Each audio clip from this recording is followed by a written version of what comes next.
325장 주 예수 대문 밖에 기다려 서서나 단단히 잠가두니 못 들어오시네. 나 저를 믿노라고 그 이름 부르나 문 밖에 세워두니 참나 예수치라. 하나님 말씀 성령복음 10장입니다. 10장 34절에서 43절 말씀입니다. 34절에서 43절 말씀 교독합니다. 34절 말씀 제가 먼저 받들어 봉독드립니다. 베드로가 입을 열어 가로되 내가 참으로 하나님은 사람의 외모를 취하지 아니하시고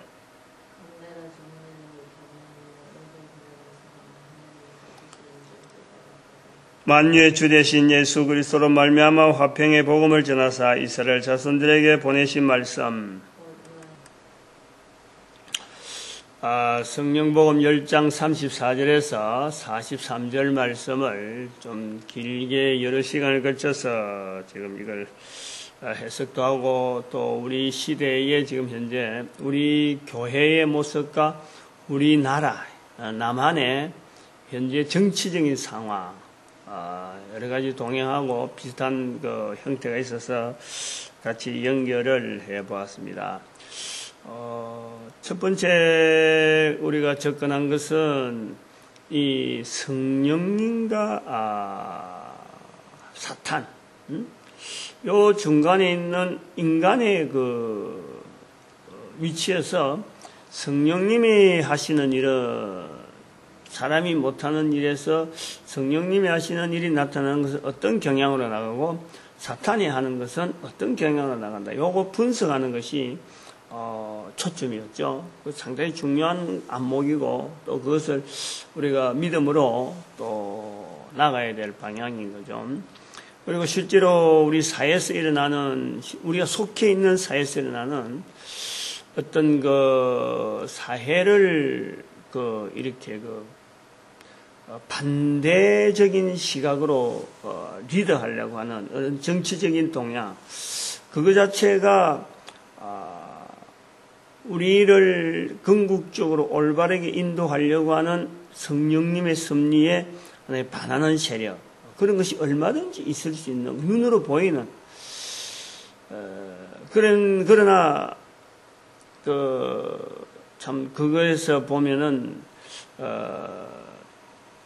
자기들 나름대로 가장 똑똑하다 하는 최고의 어떤 엘리트를 누리는 그런 자들이 나서는 일들이 우리 그 주변에서 보인다. 그것이 오늘날 교회가 이 엘리트 의식에 각 차 있는 자세.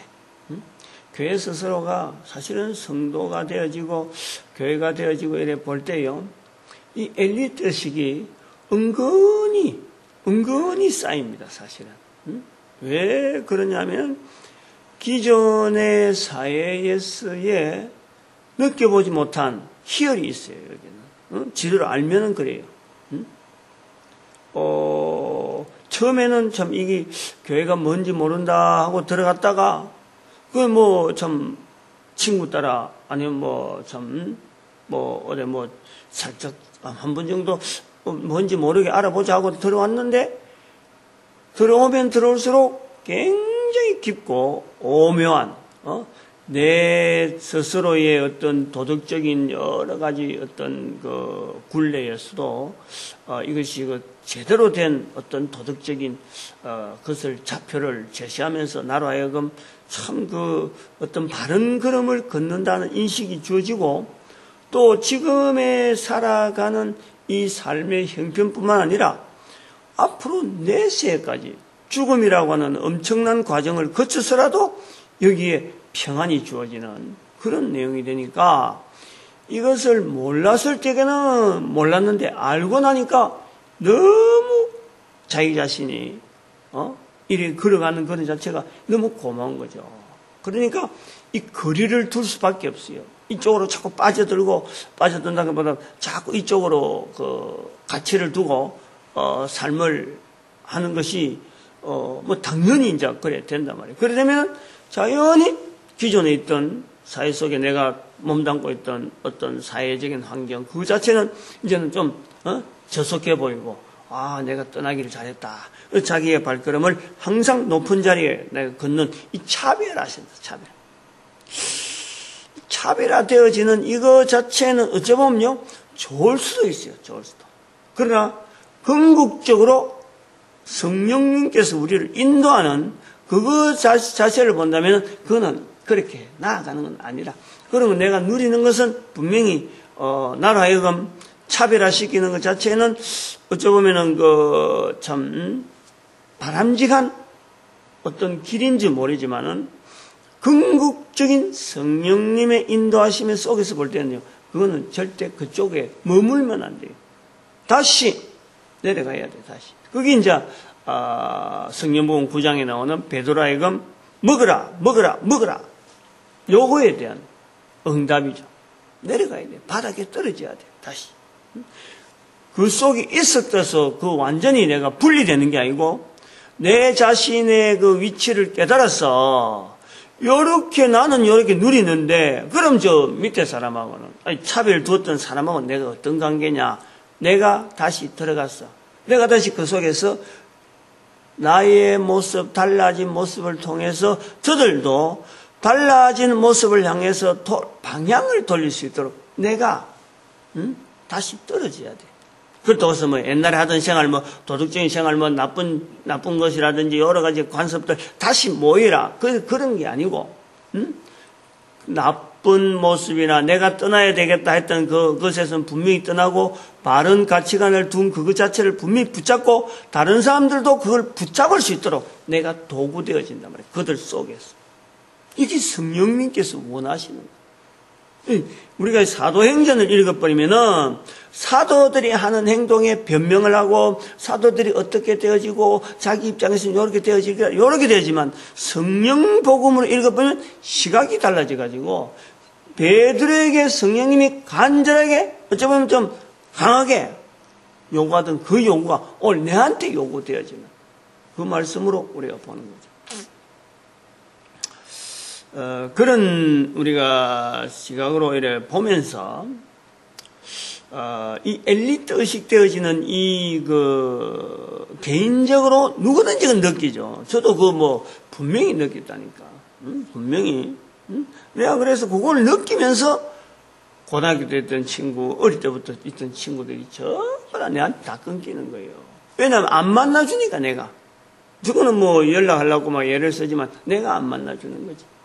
시간이 교회 쪽으로 막 힘들고 여기다 가치를 두고 그 사람들을 안 만나주던 그러면서 차츰 내 자신을 내가 걷는 걸음이 너무 참 귀하니까 다른 사람들에 대해서 판단하는 거예요. 비판. 나는 여기 걷는데 저 사람들이 걷구나. 어쩔 수 없지 또 내가 참 다른 사람 보기에는 좀 불편해 보여도 주일날 교회 가는 거 11조 하는 거 이 많은 어떤 이 틀에 박힌 어떤 이 스펙이죠. 이런 스펙 천국 백성으로서 살아야 될 어떤 스펙 쌓는데 열심히 내던 그런 것에만 연연하던 그런 시절이 있었어요. 그래서 이 차별화하던 내 모습이 지금 여기 본문을 하면서 베드로를 통해서 나타나는 어찌 보면은 전도 언어입니다. 전도 언어. 이런 언어가, 2000년 교회 역사, 예수님 이후로 2000년 교회 역사가 흘러가는 중에 분명히 이것이 뭔가 우리의 그 교회 속에서 이것이 있었으면은 교회는 전도에 대한 기본적으로 사명이 있고 오직 어쩌보면 하나 잡아라 하면 이건데 전도인데 이 베드로의 전도 언어가 놓쳐져 있다는 거예요. 놓쳐져 있다. 나타나지 않았다는 게 그동안. 제가 2006년도부터 이 교회가 전도를 하지 않는다라는 것에 대한 인식, 구미에 개척교회를 하고 있다가 대구의 전도대학을 이제 구미에서 대구까지 가면서 제가 느꼈던 첫 번째 그 질문이 왜 교회가 전도에 대해서 왜 똑같은 구호가 없고 전도가 왜 무슨 구호를 끊었는데 왜 영순위가 아니냐. 제가 그거에 대해서 의문을 가진 거죠. 교회 안에 교회를 많이 안 다니봤으니까 우리 교회만 뭐 내가 있는 교회 또 본교회 목회자 늦게 돼가지고 평신도 생활 오래 하면서 섬기는 교회만 늘 있기 때문에 항상 그게 교회의 제일 중심에는 제일 가장 위에는 이 전도라 하는 그 자체를 항상 품고 있던 이 어떤 그 나름대로의 이 뭐 자세 그런 게 있었는데 이런 교회 다른 교회를 막 순방하는 그런 기회가 돼가지고 다녀보니까 그게 안 돼 있다는 거예요. 그래서 그때부터 왜 저런 것이 되어졌을까? 이제 그 상황을 분석해 보니까 성도들로 하여금 입에서 전도 언어가 없는 거예요. 전도. 일반적으로 교회 출석을 많이 하는데 실제로 전도 현장에 나가서 전도하는 사람들의 그 전도를 하는 것도 볼 때 사람마다 다 틀리는 거예요. 이 사람 따라가 보면 이렇게 들리고 저 사람 따라가 보면 제가 캠코더를 들고 막 사진 찍다고 데려가 보면은 이 사람도 한번 가보고 저 사람도 일부러 저는 이제 그래 본 거예요. 그럼 사람마다 다 틀리는 거예요. 왜 이래 다르냐? 교회마다 구호가 다 다르고, 목회자마다 전도에 대한 시각이 다 다르고, 성도는 성도대로 전도 현장에서 입에서 전도에 대한 언어가 나오는데 이게 다 틀리고, 내 자신도 뚜렷한 어떤 전도에 대한 언어가 틀에 잡혀서 이게 다 하는 것이 없는, 그러면서 나는 교회에서 말이죠. 나름대로 엘리트 의식으로 살아왔다는 거지. 또 그런 자세로 사는 사람이 또 전도를 하러 나오는 거죠. 그리고 세 번째, 왜 전도를 한다고 하면서 전도자가 무슨 집회 있다 그러면은 그것도 가느냐 이거지. 전도자 되어지는 이 현장이 너무너무 참 귀하고 가장 어떻게 보면 어뜸인데 그러면서 다른데 무슨 집회한다 그러면은 그거 가서 또 고개 숙이고 또 안수하는 거 기다리고 그 안수하는데 은혜 받았다고 그 집회 제가 거기에서요. 이 전도 현장이 철저한 성령님을 인정해야 되는 현장이 되어야 되는데 왜 이러냐? 왜 이렇게 안 되느냐? 왜 교회에서 아까 그 안수 받는 그런 문제도 있지만은 또 교회에서 전도하는 자에게 왜 상을 주고 교회가 마치 전도한 사람들에게 상을 주듯이 상을 주시 이 교회가 전도의 어떤 뭐 리더자 되는 거고 뭔가 교회에서 전도 정책이 있으면 뭐 전도하는 교회가 되고 이래가 되느냐 그 세 가지 부분이 제가 다 걸린 거죠. 2006년도부터 그거 좀 이렇게 해결해 보려고 나름대로 막 준비를 하면서 그래서 전도지를 만드는 이유가 그것 때문에 만드는 그런 생각이 있어서 전도 언어가 이렇게 다양하게 나올 것 같으면은 2000년 동안 수도 없다 이거는 이래고 안 된다. 이래 할 것 같으면은 어떻게 다음 세대에 다음 사람들에게 전도할 수 있는 이런 어떤 되겠느냐. 그래서 전도를 언어를 간추려서 나름대로 표준화를 잡아야 돼요. 표준화. 이 사람도 할 수 있고 저 사람도 할 수 있고 내용 자체가 전체적인 볼 때 이런 내용이면은 전도하면 되겠다. 전도 언어로 쓰면 되겠다 해서 나온 것이 8가지 그림이란 말이에요. 8가지 그림. 뭐 부분적으로 일부분 다른 사람 하고 있는 그 소금 전도법에서 나오는 그림 자체를 일종의 그 형식 자체를 빌린 건 있지만은요. 그거 자체에 대한 것에 그것도 참 하나님께서 좀 선하게 쓰시려고 그런 것을 보여주었다라는 것도 보여주고 또 그것이 쓰여지는 장소가 이거는 소금을 팔기 위한 상품화된 이 전도 이 어떤 그 구조 이거는요 탈피해야 됩니다. 그에 대해서 거부하려고 그래요. 소금 전도한다 그러면서 소금을 판매하기 위한 포장지지. 포장지에 그걸 집어넣고 어떤 바람직하죠 사실은. 상품을 팔기 위한 거라면은요, 그건 정말 바람직한 거예요. 그러다가 참 전도 구호를 내고 우리가 지향하는 모든 상품마다 사실 그런 것이 있으면 얼마나 좋아. 그렇게 나와 있는 상품의 포장지에 일정에 있는 그림을 요거 기존에 이런 내용이 있으니까 그 다음에 우리가 좀 보강해서 전도 언어 통일시키는 데 써야 되겠다라고 한 거란 말이에요. 그 다음에는 또 이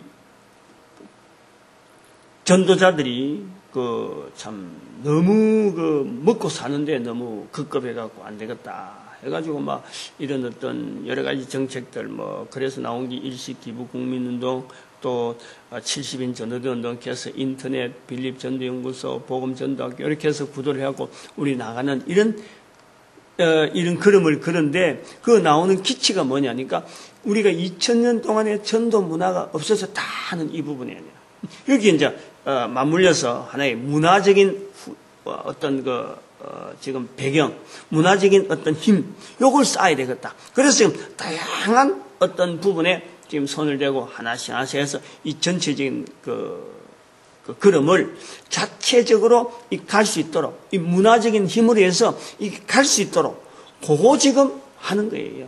내가 지금 전도한다. 내가 이런 구호를 만들었다. 그래서 이걸 원하는 게 아니고 전도 문화에 힘이 있어서 이것이 계속 갈 수 있는 그거를 만들고 있는 거예요.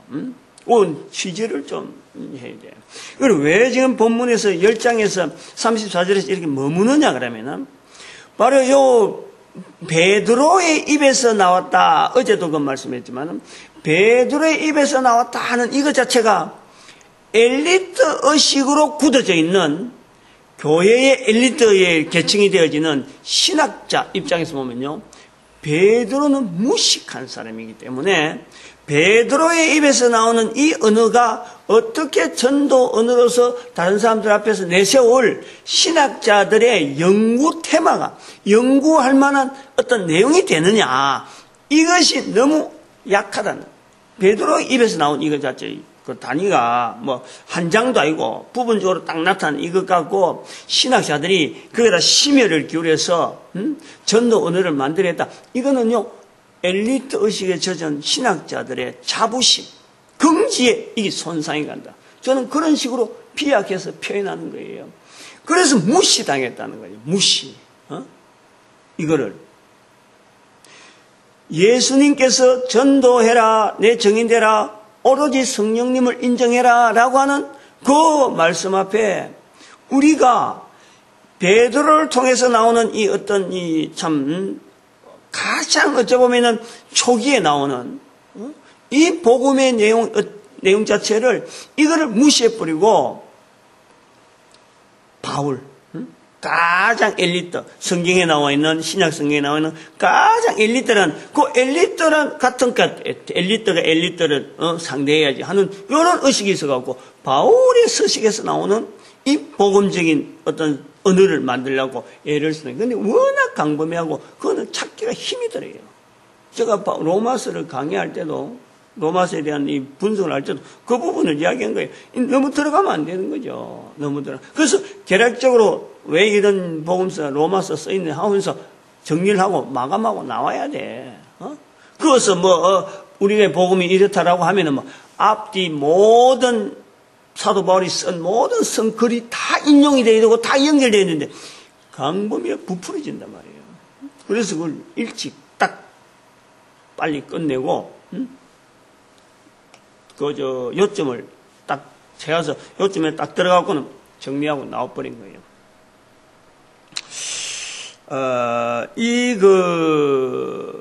오늘 요 내용이 이런 관점에서 우리가 좀 이 내용을 봐야 돼요. 왜 자꾸 사회 엘리트하고 이렇게 이야기하느냐. 우리 교회 지금 엘리트 자체가 엘리트 의식으로 있는 사람들이 복음을 전해야 되는 교회의 위치에 올바르게 역할을 했느냐. 절대 올바르게 역할을 못했다는 거죠. 절대.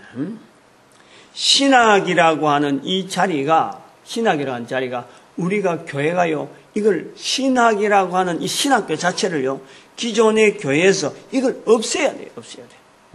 없애버려야 돼요. 신학이라고 하는 말 자체 쓰는 것을 없애야 돼. 지금 있는 조직 자체에 오히려 신학교라든지 이런 전체를요, 전도학교로 바꿔야 되고, 신학이란 말을 전도학으로 바꿔버려요. 학 자체를. 그게 어차피 인문주의에 의해서, 인문주의적인 내용으로서 설립되어지고 운영되어지는 이 어떤 학문적인 분야라, 이것을 우리가 바탕으로 어쩔 수 없이 받아들인다 그런다면은 하나의 계층에 또 필요하니까 워낙 다양해지는 사회 속에서 하나의 적용되어지는 이 교회의 어떤 그 힘을, 인문학적인 내용을 가지고 우리가 접근한다, 그걸 힘으로 필요하다 하는 것이 되어진다면은 그건 전도학으로 바뀌어야 돼. 전도학. 신학교가 아니고 전도학교로 바뀌어야 돼. 저는 그렇게 보고 있어요. 우리가 깊이 좀 우리가 생각을 해봐야 돼요. 신학이란 말 자체가 나오는 것도, 이거는 있을 수 없어요. 신학교 다닐 때는 뭐 예사로 신학교 갑니다, 신학교 합니다 하고 하지만 이것이 일반 성도들에게 쉽게 이야기하고 내가 신학교 다닙니다 이러거든요. 참 위험하게 돼 있어요. 전도 현장에 가는 이것이 얼마나 귀한데, 전도 현장에 다니다가 신학교 갑니다 했고는 전도 현장을 손을 놔버린다. 이런 지금 역으로 지금 거꾸로 돌아가고 있는 그 신학교 우선 엘리트 사상으로 자기 자신을 자꾸 무장하는 거예요. 전도 현장을 떠나는 것으로 자꾸 무장한다. 그런 면에서 이 베드로의 이 표현이, 이 문장의 표현이 굉장히 중요한 의미가 있다. 내용이 베드로가 처음에 참 성령님에 의해서 인도되어질 때 못 먹는다. 먹으라 했는데도 불구하고, 성령님이 먹으라 했는데도 불구하고 한 사코 먹지 않는, 그럼에도 불구하고 성령님께서 끝까지 가이사랴까지 옮겨가지고 이 사도 바울이 내는 고백이 엄청난 고백이란 말이에요. 이 고백이 어마어마한 이 표현이라고. 베드로로서는요. 그리고 이 여풍이 앞으로 이제 11장에 가보서 나오지만은 이 후폭풍이라 하는 이것이 비춰지는 거예요. 성경 전체를 비춰고 바울이 바로 여기 영향을 받는 거예요. 바울의 행적에 어떻게 보면 근거가 되어지는 거예요. 사도 바울도 유대인이라. 그런데 자기가 이방인에게 나가겠다. 유대인들이 하도 반대하니까 내가 이방인에 나가겠다. 나간 그럼이 오늘날 바울 서신이란 말이에요. 이 내용이 굉장히 중요한 표현인 게, 그래서 성령님께서 9장에서 다른 이야기를 하다가, 바울 이야기를 하다가 갑자기 베드로 이야기가 나온단 말이에요. 베드로 9장에서 갑자기 루따로 내려갔다, 요빠로 내려갔다, 이런 이야기를, 말씀을 기록하고 있는 거예요. 그것은 이 흐름이 어마어마하게 중요한데 그걸 베드로가 고백한다는 거지. 이 표현에서, 전도의 현장에서. 어쩌면 가장 엘리트가 유대인인데, 그 당시의 사회에서 유대인 엘리트라는 이 어마어마한 그 중에서도 예수님, 그리스도를 직접 만났고, 그리스도를 표현했고, 세상에서 이 사람의 삶, 베드로의 삶, 학문적으로 보면 오늘날 엘리트가 베드로를 가장 납득하지만, 베드로 입장에서 있는 엘리트 사상이라는 것은요, 이게 어마어마한 거예요. 근데 그 엘리트 사상을 여지없이 깨뜨리시는 분이 바로 성령님이시라는, 성령님. 그거 우리가 연결해야 된다. 그래서 여기 보니까 제일 처음에 입을 열어서, 베드로가 입을 열어 가로되, 입을 열어서 처음에 이제 이 복음에 대해서 이야기할 때 자기의 감정, 자기의 감동, 이 이야기를 표현하는데, 하나님은 사람을 외모로 취하지 아니한다. 형식적인 스펙, 엘리트식에 가득 차 있는 거, 그 다음에 자기 자신이 아주 아무것도 보잘것없다 하는 이런 그런 자세, 이런 어떤 사람의 모습을 보고 하나님은 이렇게 참 찾아가지 않는다. 다른 사람 보는 거, 저 사람 보니까 필요하다, 저 사람 필요 없다 하는 이런 관점에서 하나님도 같이 보지 않는다, 이 말이에요. 그리고 나오는 말 표현에 각 나라 중 가는 거다. 이거 우리가요, 이 복음서에서, 성령 복음에서 베드로의 입에서 나오는 강나라 중 하는 이 말을요, 우리는 예사로 듣는다는 거예요. 이건 절대 예사로 들어서 안 되는 거죠. 베드로가 이 말 한마디 쓰려고 사실은 성령님께서 3번이나 먹어라 하는 이 사건이 있던 거예요. 이 말 한마디 쓰려고 이 단어 간단한 거 강나라 중 하나님께서 만나 주신다는 거예요. 여기에 대한 자기의 깊은 지금 나름대로의 감동이 있는 거예요. 고넬료 집에 올 때 자기 입에서 나오는 게 이게 불법이지만 왔다. 불법이냐 왔다. 불법이라도 왔는데 도대체 어떻게 해라는 거냐. 그래서 상황을 들어보니까 이거는 하나님의 직접적인 간섭으로서 하나님께서 강나라 중 하나님을 경외하며 의를 행하는 사람은 하나님이 받으시는 줄 깨달았도다. 이게 복음이죠. 이게 복음. 내 한 사람에게 있는 복음이에요. 내가 깨달아지는 거죠. 어떤 부분에 깨달아지느냐. 엘리트적인 사상으로 가득 차 있는 자로 하여금 깨달아지는 이 내용인데, 자기가 생각하지 못한, 자기가 어떤 보지 못했던 방향을 하나님께서 지금 이 일을 추진하고 계십니다. 하나님께서 하고 계십니다. 인간의 한계를 인정하고 하나님의 그 깊어진 뜻을 가지고 인간을 어떻게 접근하는 그 어떤 참 힘, 이걸 베드로가 깨닫는 거예요. 깨닫는 거예요. 이 강나라 중 하나님을 경외하며 하나님을 의를 행하는 사람, 하나님을 경외하며 의를 행하는 사람을 하나님이 받으시는 줄 깨달았도다. 오늘 이렇게 제가 이런 표현을 이래 할 때에 또 그 비교를 해봐야 되는 거죠. 제 한 사람이 참 그동안에 몇 년 안 되는 사이에 지금 어찌 보면 전도 문화를 일으키라는 이 큰 틀을 지금 만들어 놨단 말이에요. 만들었다. 근데 그거를 인간이 내가 했느냐? 그렇게 돼버리면요, 이 본문하고 안 맞는 거예요. 나와 같이 강나라 중 하나님을 경외하며 의를 행하는 자라. 하나님께서 그걸 인정해가지고 지금 나와 같은 사람을 지금 쓰시는 거예요. 분명히 쓴다는 거예요. 내가 인식을 하는 거예요. 하나님이 하시는 일에 정말 보잘것없는 유대인도 아니고, 그렇다고 해서 내가 신학교 교수도 아니고, 공부를 많이 해서 또 많은 성도들을 거느리는 어떤 큰 교회 목사도 아니고, 보잘것없고 나이도 40이 넘어서 45에 신학교 시작해갖고 개척교회 하느라고 사람도 없는 이 구미의 공단 지역에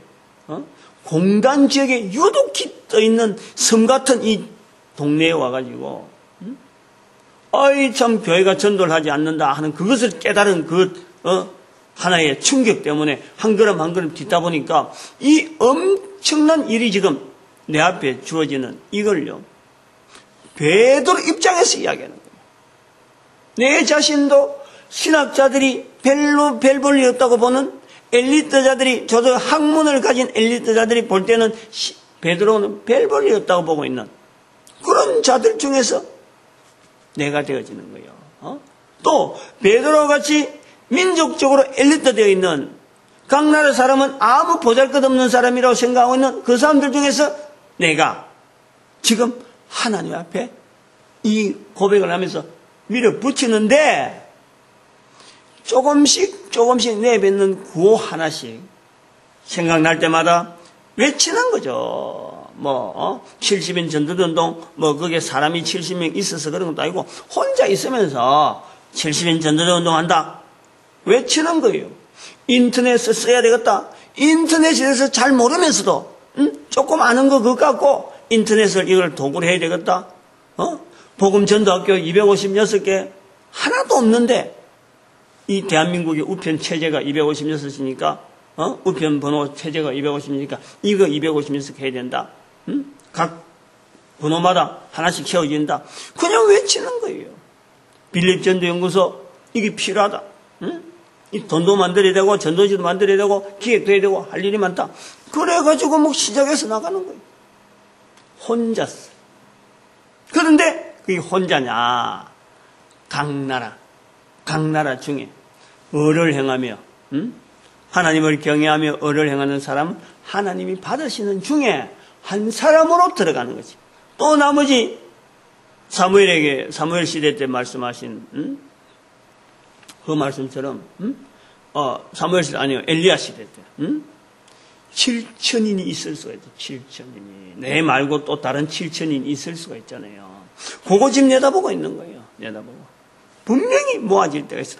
나처럼 고백하고 나처럼 일하는 각 나라 사람들이 또 있을 것이다. 그런 사람들이 모아질 수 있는 시기가 언젠가 올 텐데 그렇게 모아지도록 내가 할 수 있는 걸 최대한으로 준비해나 보자. 그런 거예요. 나중에 이 동영상을 보는 사람이 어느 시대 때 어떤 환경 속에서 이 동영상을 볼지 모르지만 처음부터 이게 뭐 거창이 준비되어 갖고 나간 거는 아니란 말이에요. 아니라는 거죠.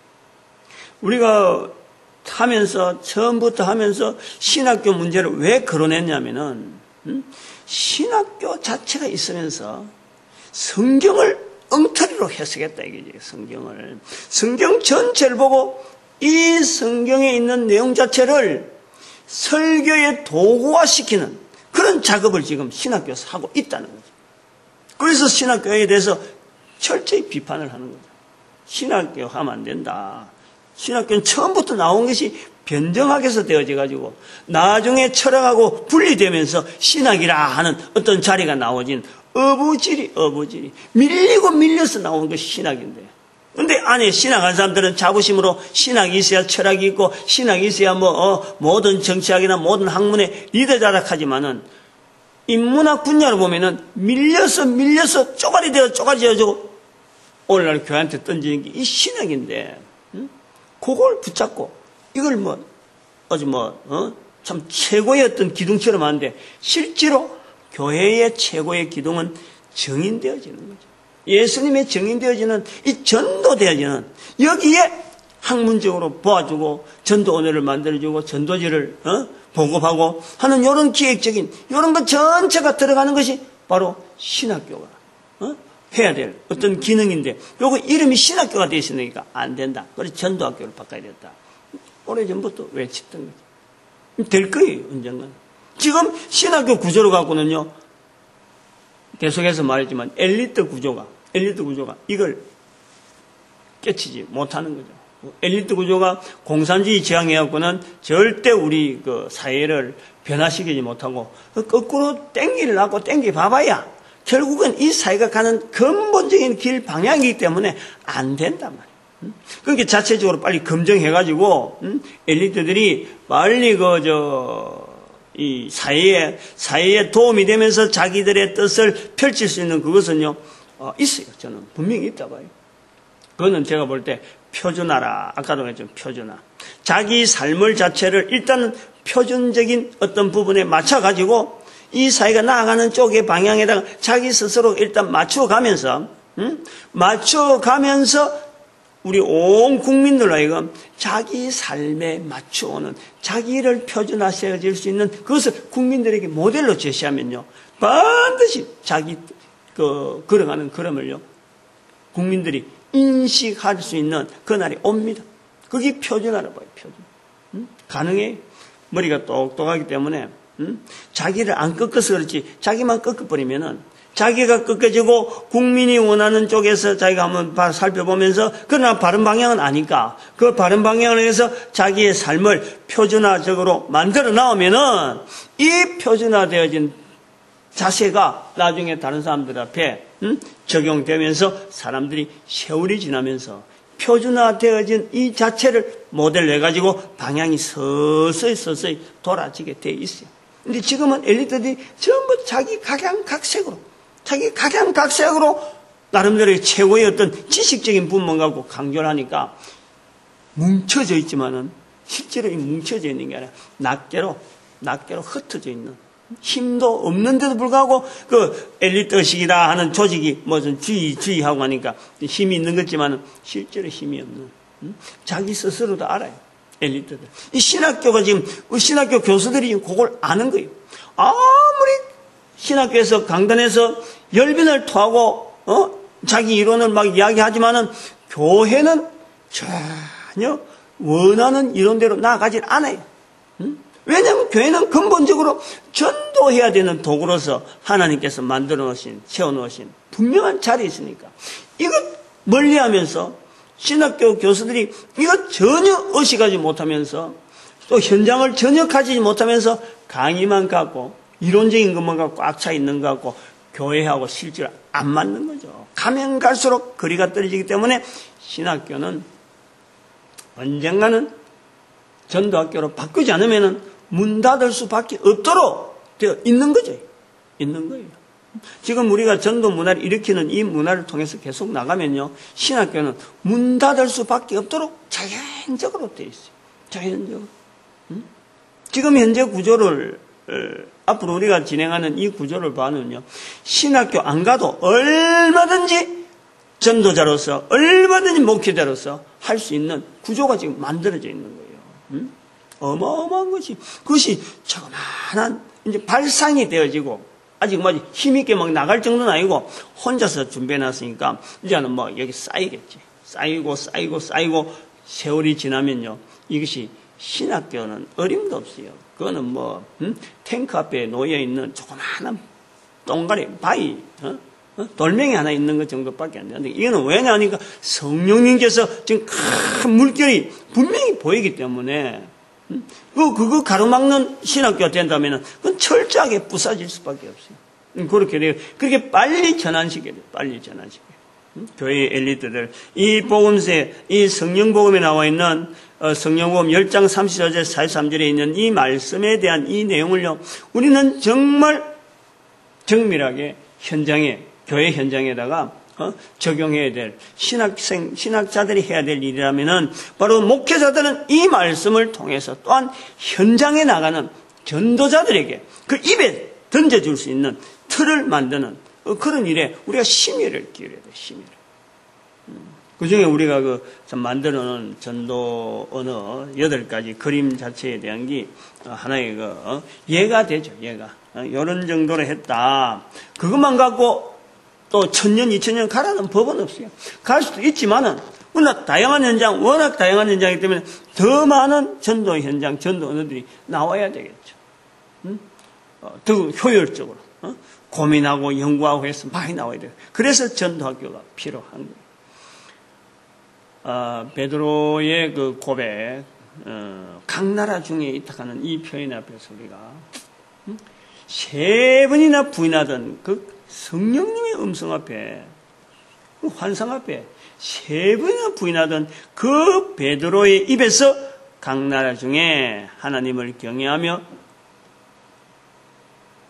의를 행하는 자, 하나님께서 받으시는 줄 알았도다, 깨달았도다 하는 이런 표현이 나오는 자체에 대한 이 힘을요, 우리는 한 번 더 새삼스럽게 내한테 적용을 시켜서 내가 이런 자리를 내가 누리는 것이고, 또 이런 자리를 또 내가 다른 사람들 앞에 또 누릴 수 있도록 내가 도구되어지는, 이게 바로 전도자랍니다. 이 전도자. 우리 인생 중에서요, 이런 자리가 주어진다는데 할지게 이거를 거부할 만한, 이거를 바꿀 만한 일이 또 있겠느냐? 절대 없습니다. 있을 수가 없어요. 그게 있다면 교회가 필요 없는 거예요. 그만큼 이 일이요, 한 인간에게 주어지는 어떤 일 중에서요, 가장 중요한, 전도자 되어지는 것은, 이 교회에 와서 우리가 전도자 되는 것은요, 정말 큰 복을 발견하는 거예요. 예수님께서 말씀하신 밭에 묻힌 감추인 보화란 말이에요, 보화. 이게 보화라는 거예요. 그래서 이런 걸 통해서 우리 교회가 또 하나 되어지는, 교회가 뭐 이리저리 뭐 다른 것이 할 수 없고 전도하는데 하나 되어지고, 또 우리 민족이 이 일에 쓰임받는, 우리 70억의 인구를 향해서 쓰임받는, 전도자로 쓰임받는 민족 되어지기를 축복하는 시간으로 주의 삼창합니다. 주여!